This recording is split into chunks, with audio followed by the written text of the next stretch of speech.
Three, two, from high top, the world headquarters of Southeastern Fly. This is the Southeastern Fly podcast. Thanks for pushing play. Click the like, hit the follow. Uh, here we go. For those of you who may not have heard the podcast or are newer, I'm David Perry, owner of Southeastern Fly. We're a guided drift boat fishing company on the Elk River in Tennessee, the Caney Fork, the Stones River. We do muskie trout, smallie trips. You can look for us and book us on southeasternfly.com. Also, I'm the host of the Southeastern Fly podcast. Welcome aboard. We have about 100 episodes, and we work hard to improve your angling skills. So hopefully you get something out of this as you listen through these different episodes that we have out there. We have a lot of great guests once a month, and then I just get on here and talk about a subject that either somebody's asked a question about or has come to mind, or something that I'm working on currently, because everybody needs to uh, work on their skills to get better at their craft. So we've got a newsletter that kind of gives you an idea of what's going on with the podcast, gives you a heads up on what's coming, some info on some past episodes, plus some things that I've written for other people and myself that'll kind of help improve, hopefully, some of your fishing. So there's a lot of different things that we do on there on the newsletter. And it's on the app that you listen to on podcasts, that you get your podcast from. It's in the show notes. So when you click on the app to listen to the podcast, if you just scroll down there, once you get to Southeastern Fly, the episode, just scroll down a little bit. There'll be a link right there on this episode, actually, and you can sign up for the newsletter. Just stick your email in there. Comes in your box about 2 or 3 times a month, and just gives you an idea of what we're doing. So today we're going to talk about fly fishing this spring that's coming up. And I'll tell you this, everybody's a great guide in May. I mean, it just seems like that the fishing turns on, the fish are hungry, they've made it through winter, they're all celebrating and stuff. And it doesn't matter what kind of fish that you're fishing for down here in the South, it just seems to come to life in May. I don't know who wrote that, probably somebody just like me that's a little sarcastic. But anyway, here we go. Let's all get better at fishing this spring. So let's talk about your cast. This is the first tip. Let's talk about your cast, or maybe in some cases your absence of cast. So what do we need to do to improve that for spring? Practice. Now I know what you're saying. You're saying I don't need no stinking practice. Well, we all need some of it. Since most of us haven't cast in a while. So to be a better angler in April and May, you need to spend some time in the yard practicing your casting in March and April. That's about it. A good routine for me is I'd like to get the rod out, string it up, uh, put a leader on it, put a little bit of. I usually use just a tad bit of yarn and not much, because it'll get hung up in the grass and stuff in the yard, especially if it's not cut the way it should be. Guilty as charged.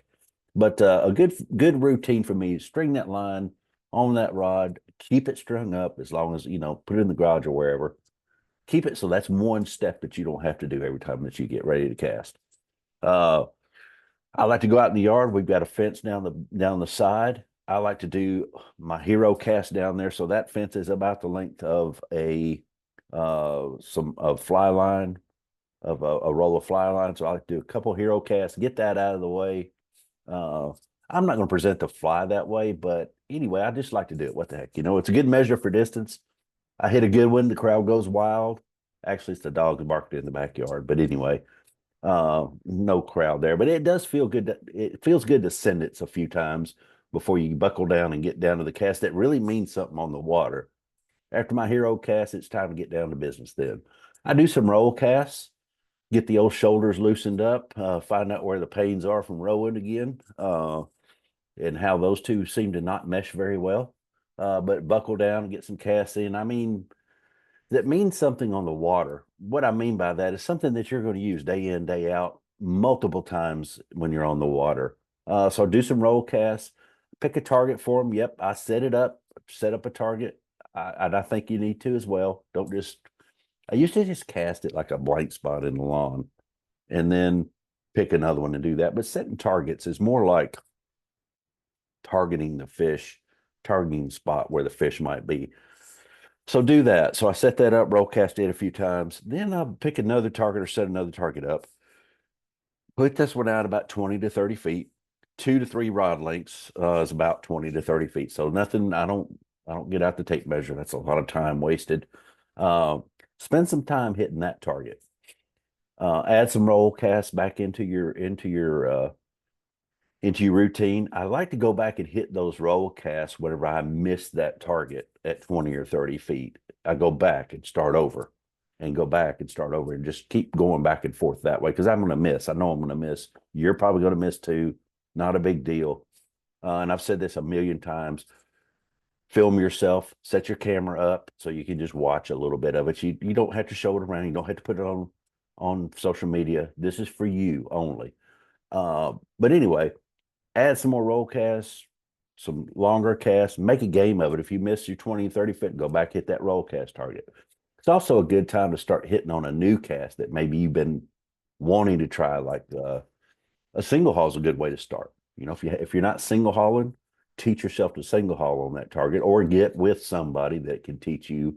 It doesn't have to be me. I'm not hawking for casting lessons or anything like that. Find somebody, a friend that really is good at casting, or go to the fly shop. There's a ton of people out there. You can find them in your area that'll help you cast. Do that single haul, work on that double haul. You might set that target up another target a little further out. Maybe this one's 40 feet out. And then just keep going at your game. Spend 20 or 30 minutes rotating through those three or four targets that you got. Do that a few times a week. Leave that rod to put together if you can. That's key for me. The less I have to do to get out there, the better off it is for me. I'm not real good about going through a whole bunch of steps to do something, especially if I can have one or two of them done. If you can leave the targets out there, leave the targets out there. If you can't, if your wife's going to get onto you or your better half, I suggest taking the targets up. Don't get into that because that'll be another deterrent for you to go out there and do it. But like I said, I add a small piece of yarn on the end of my leader because that represents mostly what we're going to see on the water. Do it next week, do it this week, next week, and then do it even the next week too.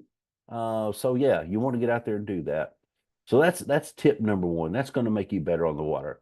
Tip number two, this one's very important. A weather app. Get a good weather app. Man, springtime, the weather changes on a dime. It's crazy how much it changes, but the warmer days and not so cold evenings are welcome for me. But your weather app, it can be your best friend. Use it wisely, learn it, look at it even when you're not fishing. That way you can kind of get in your mind, okay, it's hitting pretty close, or this thing I need to throw this away, you get another one. You want to be ready when it's time to go up. In May, and we're talking mostly about spring, so let's just talk April and May, but it's been probably, I think it's been 10 years ago, so it's probably been 12.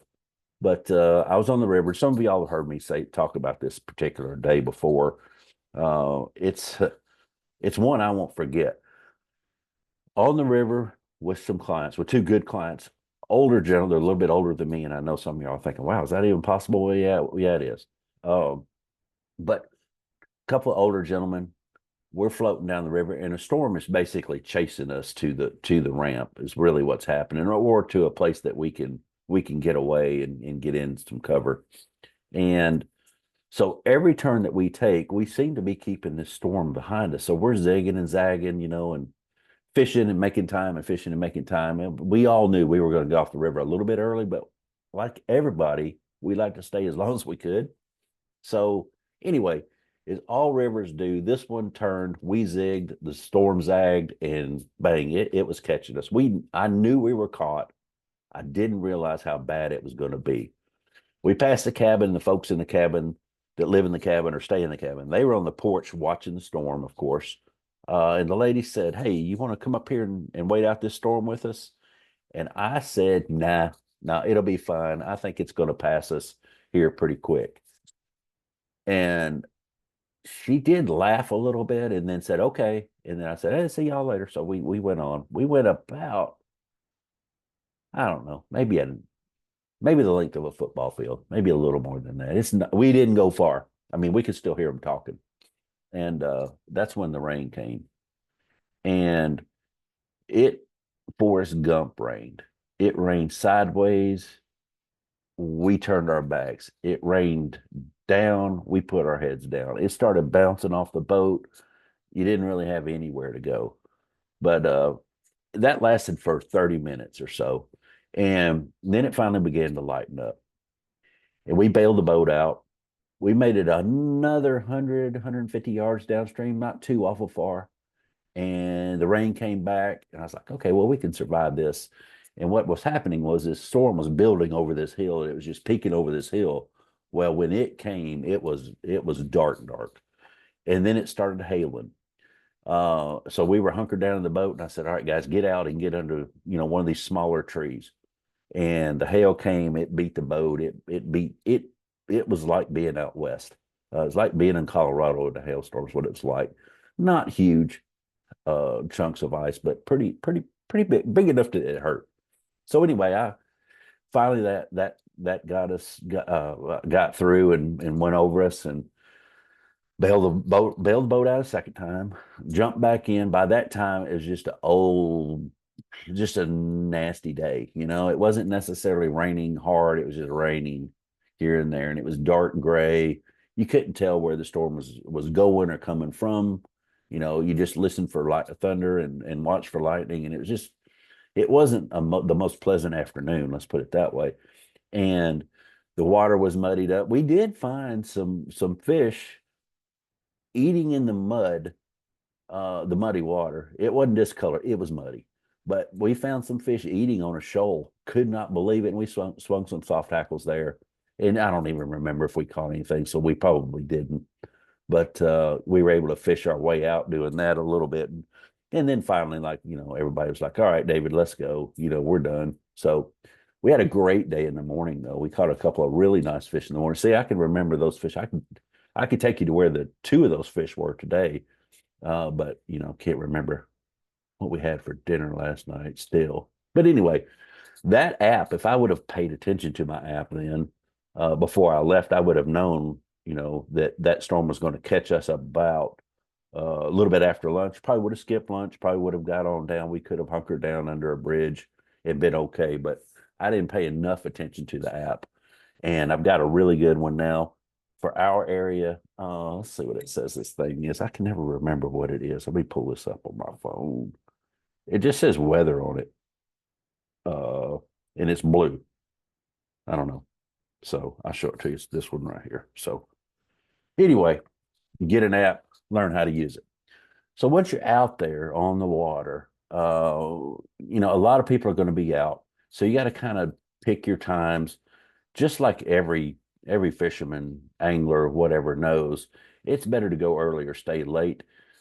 A lot of times, these times of the day are a little less windy, and that's what I'm going for there. I'm not necessarily going as much for the number of people, although that can get a little hectic on some of the rivers. Uh, but less wind, you're going to be getting a little bit better presentations. They're going to be a little easier. Also, the floating thrill rides of kayaks, canoes, inner tubes, wooden rafts made of wood and gallon jugs underneath. They'll start coming sooner or later, and so that's usually about, in our case, that's about 10 o'clock is when they start hitting us, and they're done about 2. They're either finished with their float or they're sunk somewhere, one of the two. So fishing on those shoulders of that time are pretty good. Excuse me. Early in the morning can be good for stripping streamers, which we all kind of know that you're trying to get that last fish that maybe hasn't eaten that bigger fish that hasn't eaten during the night. Maybe he or she's still out there cruising looking for something. You're trying to get those. But also something to think about is dropping a terrestrial by the bank, because it seems a little weird to do that early in the year. How many terrestrials are out in May? Well, probably not a ton, but it's just like streamers are successful on that reaction strike. Those terrestrials can be successful on that reaction strike too. So don't be afraid to match the hatch as the bugs start popping, but don't be afraid to get out of your comfort zone and try something just a little different anyway. Late evenings kind of see their own share of hatches and spent bugs, but Midday when the sun's up, it's probably best if you can find a little place to tuck into out of whatever's going on around you. Maybe you find a good place in the river where there's not a ton of people. The warmer the water, the better opportunity the bugs are going to have to hatch. As a general rule, uh, that's arguable too. If you like fly fishing and arguing, then you can argue that with somebody else. I don't like arguing it. Just like everything in fly fishing, there's no hard fast rule that says you absolutely have to do this to be successful. You can do your own thing and be successful, but bugs tend to like that little bit warmer water when the sun's up. In the evening, sometimes the fish tend to eat more aggressively too, so they start that feeding cycle. And I'm trying to discuss bigger fish here. But hungry fish, they eat all day, but it seems like in the evenings maybe they'll start popping up a little more. Be aware and keep your eyes peeled for fish that look like they're eating emergers during the morning and evening, because they may be eating a spent bug, they may be eating a merger, but kind of look on the water and see what you're seeing.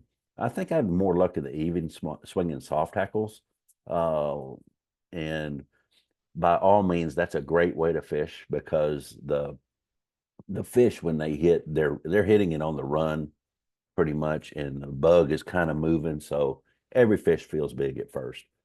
But anyway, try early or late or any time, but early and late are best when you're waiting if you can get out there. Boats too, but you can get away from people in a boat a little bit easier.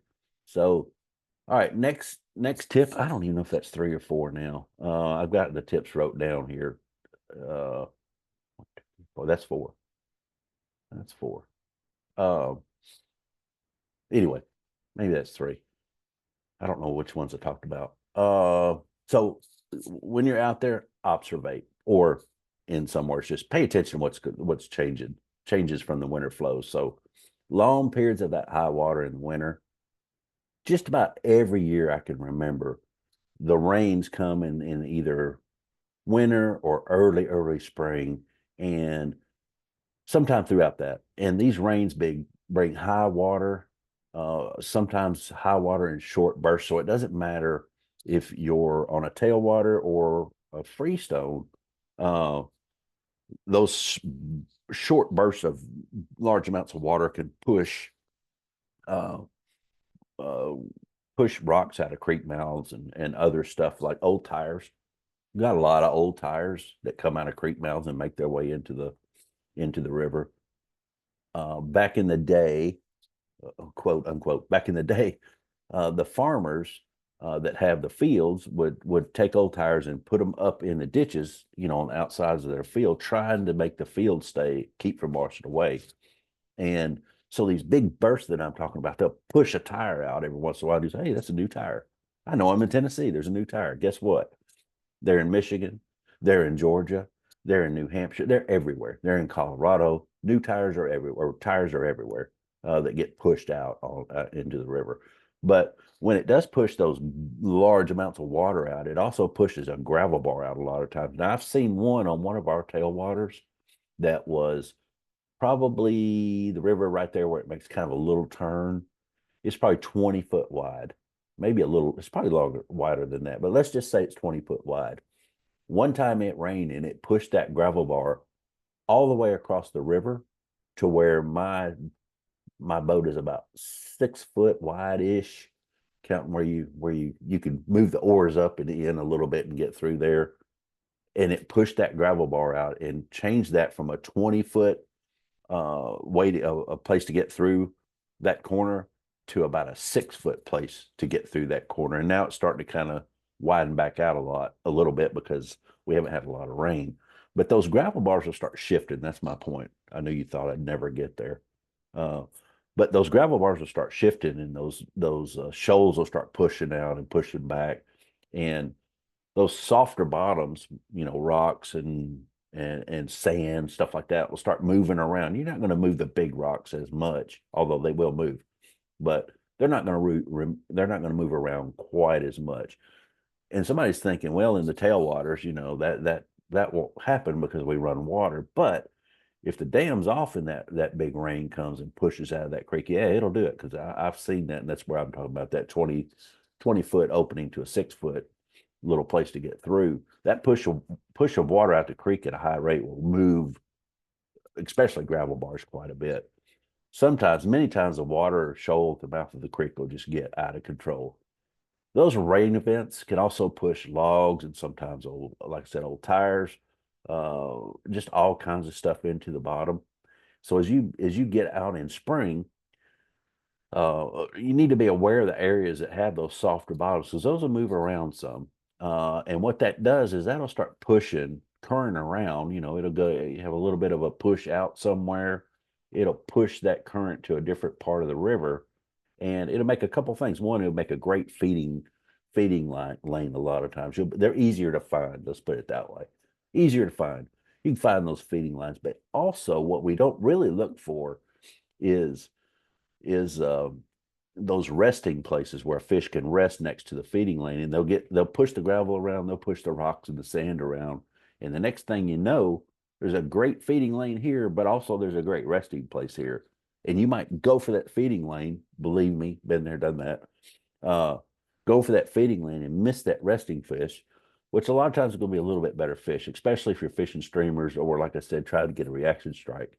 If you can put it on their head, a lot of times that can do it. But so you got to be kind. You just got to pay attention. Like I said, you got to observate. That's a new word. You got to observate about what's going on there. So again, makes new feeding lanes, moves the river around. Be careful. Pushes logs. Blowdowns get pushed in and out of the river.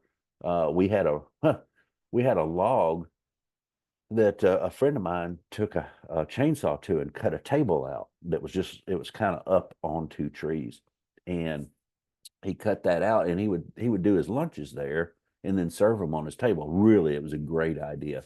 Howard, who it was.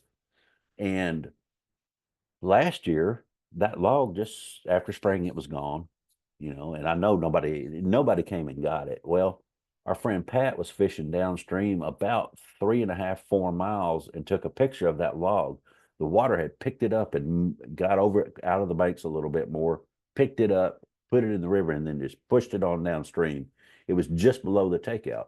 So big logs and big blowdowns are moving. I've got another story that I won't tell you this time, but I had been looking for a log that had been in a corner for probably 6 or 8 years, and it was gone one spring, and I didn't know where it went to. Well, it went to a deep hole that was just downriver, maybe about half a mile downriver, and it had sunk so much that I didn't even know it was there till we got a big fish on. So anyway, uh, yeah.